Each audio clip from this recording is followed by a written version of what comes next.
இங்க உள்ள தமிழ்நாட்டு காவல்துறை மேல கல்லெடுத்து வீசின வேடிக்கை வாக்குது இந்த தமிழர்கள். ஏன் இந்த ஒற்றுமை இல்லாமல் போனதனுடைய விளைவு நாளைக்கு என்ன நடக்கும்னு யோசிங்க. எங்கேயோ நடக்குன்னு நினைக்காதீங்க. ஒருத்தர் வேகமா அலைபேசி எடுத்து தீயணைப்பு நிலையத்துக்கு தொடர்பு கொண்டாராம். சரி. தீயணைப்பு நிலையத்தில் எதிர்முனையில் அவர் எடுத்துக்கிட்டு யாரையா வணக்கம் சொல்லுங்க, எந்த ஊர்ல இருந்து பேசுறீங்கன்னு கேட்கிறாரு.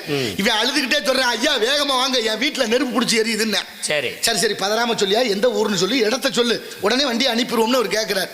அவன் சரியா சொல்றான், இன்ன மாவட்டம், இன்ன ஊரு, இன்ன தாலுகா, இன்ன இடத்துல, இத்தனாவது இடத்துல நம்ம என்னல நடக்குது, தீப்பிடிச்சி எரியுதியான். அவர் சொன்னார், ஏன்டா அங்கதான் ஒரு வாரமா எரியுது, நீ இன்னைக்கு தான் இப்படி பதறிக்கிட்டு போகணும் தொடர்பு பண்ற, என்ன விஷயம்னு கேட்டாரு. இல்லையா இத்தனை நாள் எரிஞ்சதெல்லாம் உண்மைதான், இன்னைக்கு தான் என் வீட்டில் பிடிச்சிருக்கு வேகமா அங்கன்னு. என்ன சிந்தனை, எங்கேயோ நடக்குது, அடுத்த வீட்டில் தீ பிடிக்குன்னு வேடிக்கை பார்த்துக்கிட்டு இருக்கிறோம். காரணம் தனக்கு வந்தா தான் தெரியும், தலைவலியும் காய்ச்சலும். எங்கே நடக்கிறது, என்ன நடக்கிறது, ஏன் நடக்கிறது. பிரிது ஒன்றை இழக்க வேண்டும் என்றால் பிரிது ஒன்றை இழக்காது, பிரிது ஒன்றை அடைய முடியாது. இந்த உலகம் போற போக்குகளை